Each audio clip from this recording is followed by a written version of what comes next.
This lens here is genuinely tiny, not much larger than the Canon EF to RF adapter. Today we're going to be reviewing the Canon RF 28mm f2.8 Pancake lens. And I'm going to start right now. Announced back in May of 2023, this lens here is by far the smallest and lightest full-frame Canon RF lens to date. But is it worth buying over the multitude of other Canon prime lenses? Like for example the Canon RF 24mm or RF 35mm. Both of those lenses have a brighter aperture and image stabilization. Let's find out in today's lens review. So first up, let's talk about the overall build quality, lens design, as well as what you get inside the box. Now this lens is tiny, made of a premium plastic and metal construction with a metal lens mount. Realistically, the only thing that's missing from this lens when it comes to build quality is weather sealing. Now, because of this lens is a pancake lens, it has some incredibly small elements, only having 8 elements in 6 groups, and the actual elements themselves are really small, taking up a very small proportion of the front of the lens. And then on the side of the lens, you've got your autofocus to manual focus switch, as well as your control switch, which I think is a really big improvement over the older RF lenses. Traditionally, you'd have a focus to control switch, which means if you wanted to switch the lens into manual focus, you'd actually have to go into the camera settings, where Canon have improved this switch by basically adding a middle switch, allowing you to change the front ring from your manual focus ring to your control ring, which is a really big improvement, especially if you're someone like me that always seems to be switching from autofocus to manual focus. And then right at the front, you've got a tiny focus ring. Really, really small, although it's well damped, not clickable. And if you had gloves on, I can imagine it'd be quite fiddly to use. So what do you get inside the box? Well, not much. You get the lens itself, a front and rear lens cap, and that's basically it. You don't get a lens pouch or a lens hood. Although a lens like this, I don't think a lens hood is essential. So overall, I was actually really surprised with the quality of this lens. I actually was surprised that it had a metal lens mount, although don't forget it is missing weather sealing. Plus it has that really handy modernized autofocus to control switch, which is a lot better than the previous lenses, simply because you can easily switch it into manual focus. So because of that, I'm giving it a solid 8 out of 10 for build quality.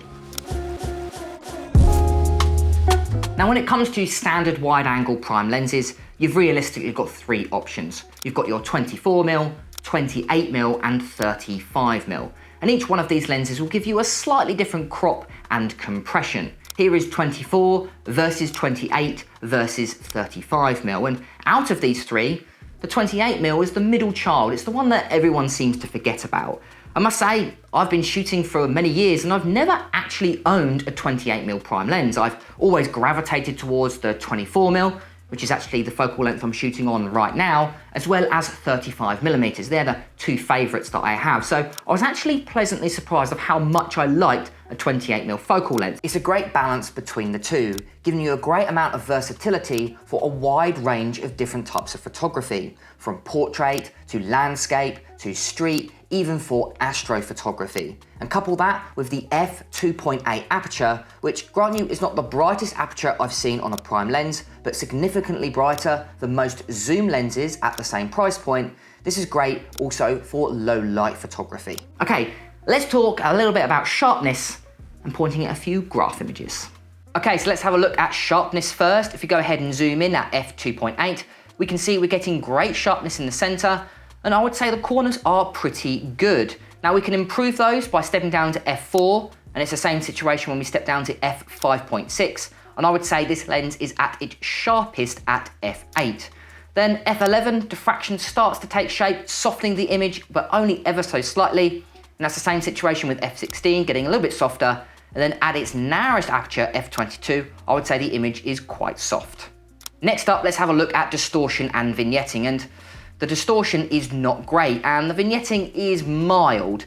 We can actually push that vignetting to the corners if we step down to f4, and then pretty much disappears at f5.6, and the same situation with f8, but that distortion isn't great for a prime lens. Now let's have a look at its macro ability, and this firstly is not a macro lens with a minimum focus distance of just 23 centimeters, making a maximum reproduction ratio of just 0.17. And then we actually have a look at the close-up image quality. We can see at f2.8, we're getting quite a lot of soft. It's not very sharp straight out of the gate, but we can definitely improve that by stepping down to f4, f5.6, and then it is incredibly sharp at f8. So if you are using this lens for macro, I'd highly recommend stepping down between f5.6 to f8 to get incredibly sharp close-up image quality.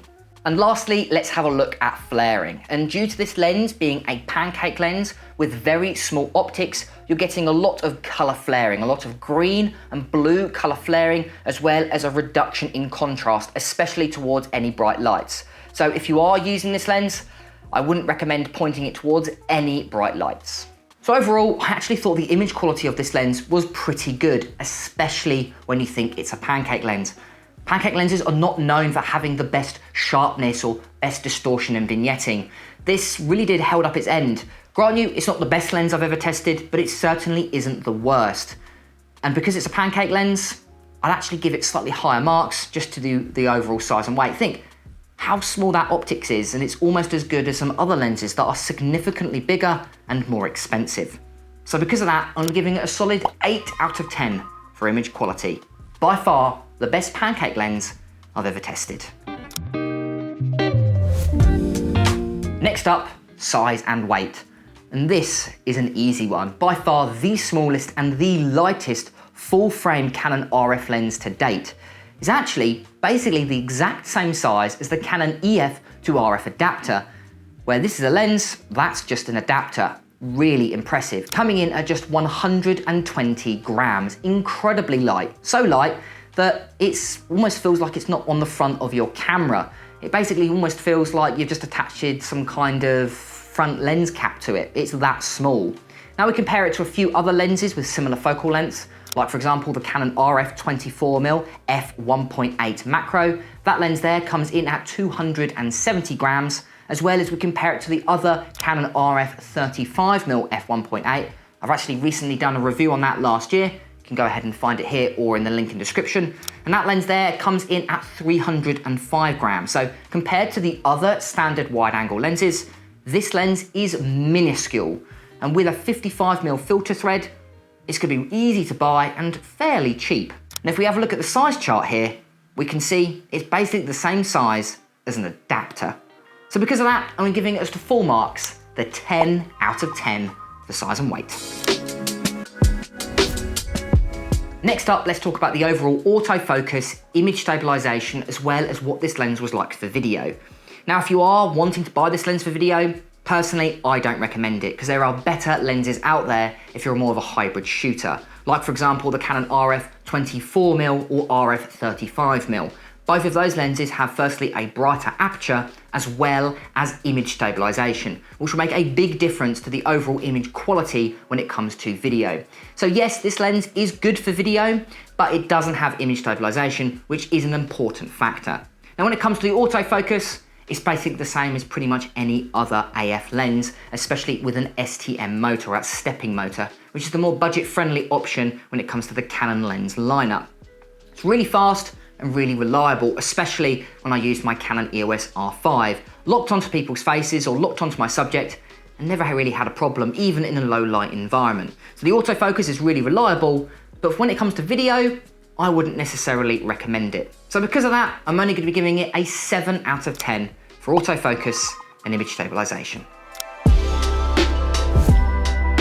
And lastly, let's have a look at the overall price of this lens. And again, you'll be pleasantly surprised. It's not just one of the smallest lenses, it's also one of the cheapest lenses on the market as well, only coming in at £344 brand new. And if we have a look at the secondhand market, although at the time of filming, it's only been out for about a year, so there's not that many out there, but I'm sure that will change in the future.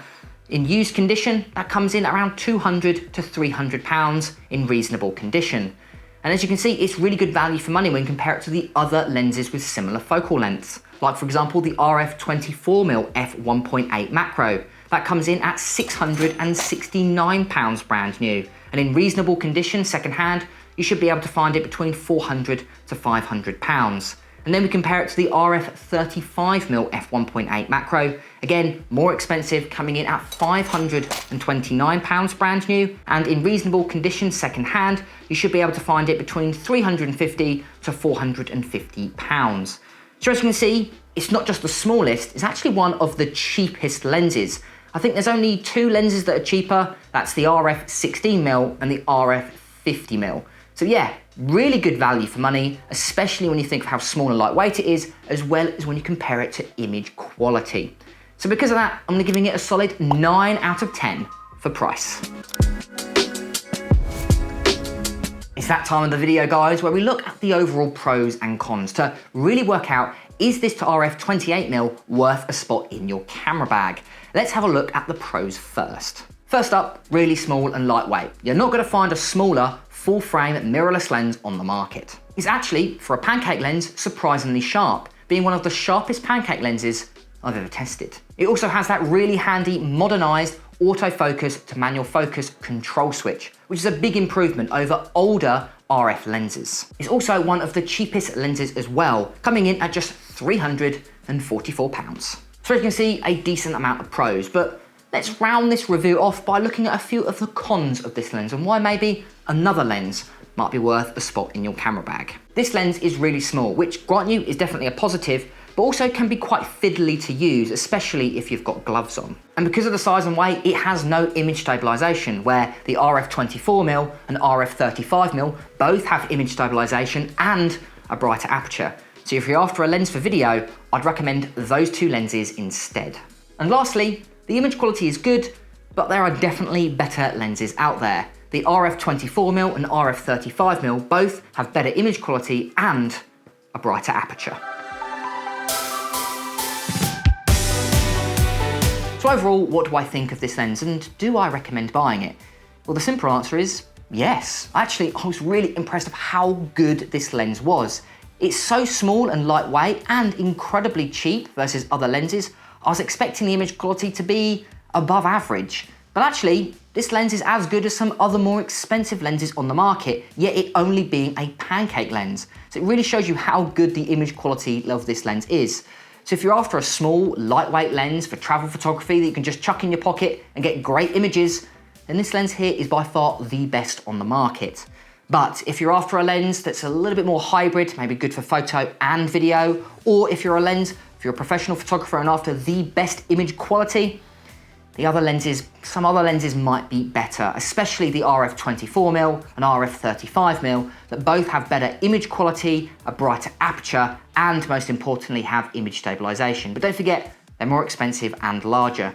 So this lens really is, although it is the middle child of the three, don't forget it, because actually it's a really decent lens. And with an overall score of 42 out of 50, this is a highly recommended lens to have in your camera bag. I've been James for Photo Fever, and I'll catch you guys next time.